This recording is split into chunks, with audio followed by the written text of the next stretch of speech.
Aujourd'hui, j'étais censé venir ici avec 2 personnes, mais à la dernière minute, elles sont annulées. Moi aussi, j'aurais pu annuler, mais j'ai décidé de venir quand même. Et c'est là que j'ai réfléchi au frère Nerthofer. En 1835, Johann Jacob et Johann Friedrich Nerthofer avaient un projet. Oh, ça fait tellement de bien. L'objectif, c'était de lancer le premier service de navigation à vapeur ici même, sur ces lacs. Et le problème, c'est que, évidemment, personne n'avait jamais fait ça ici.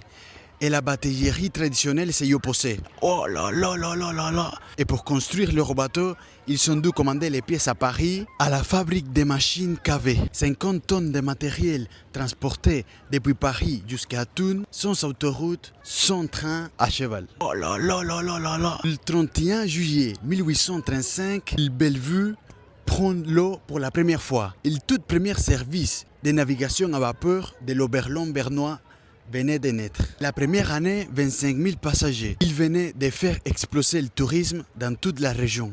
Et regardez-moi la petite vue qui est là-bas derrière, franchement. Et tout ce qui est intéressant, leur père, Jacob Wilhelm, avait commencé tout seul avant eux. Il avait ouvert leur maison familiale aux voyageurs. Il avait construit un belvédère sur une colline depuis laquelle les gens pouvaient voir le lac. Mais les merveilles qui nous offre la Suisse, c'est dingue quoi. Franchement, seul, sans validation, sans associé, sans personne pour lui dire que c'était une bonne idée. Les fils ont continué, plus loin, plus grand, mais tout le mouvement avait démarré par un homme seul avec une conviction. La réalité, c'est que dans la vie, personne ne sera toujours là, ni pour comprendre ce que tu fais, ni pour te suivre, ni pour faire le chemin avec toi. Aujourd'hui, il y avait 2 personnes qui devaient venir avec moi visiter le lac. Malheureusement, ils n'ont pas pu venir, c'est pas grave. Et le lac, lui, il est là, et puis moi aussi. La discipline, ce n'est pas juste de faire les choses quand tout est parfait, c'est de les faire aussi et surtout quand rien ne l'est vraiment. Les Nerthofer, ils n'ont pas attendu que tout le monde soit parfait. Ils ont fait transporter 50 tonnes de matériel